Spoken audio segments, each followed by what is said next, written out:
Hello friends, আসসালামু আলাইকুম। কেমন আছেন? আশা করি সবাই ভালো আছেন। তো আজকে শেয়ার করব নতুন একটি ভিডিও।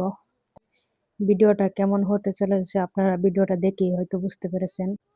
এখানে হচ্ছে বাংলাদেশ থেকে জিনিস আইছে, এগুলা আমার মা-বাবা, আমার আত্মীয়স্বজন আমার জন্য পাঠাইছে। তো দেখেন কত জিনিস, আমি কল্পনাও করছি না যে এত জিনিস হইব। এখানে প্রায় 40 কেজি সামান। তো কি পাঠাইছে তো সবই দেখতেছেন। আলু, জর্দা, সিম, কচু শাক, লেবু, সাতকরা, নাগামরিচ, মোমো, জর্দা, চেপা শুটকি, লাডি শুটকি, শিঙের শুটকি। তারপর আমার ভাইয়ের জন্য পাঞ্জাবি, দেখেন মিষ্টি, জলপাই আরো হচ্ছে থামি পিঠা, এটা আমার নানু বানায় দিছে। তারপরে হচ্ছে বিয়ার মিষ্টি, মানে বিয়ার মিষ্টি এগুলো দিয়ে দিছে, মানে বিয়েতে ছিলাম না এই জন্য।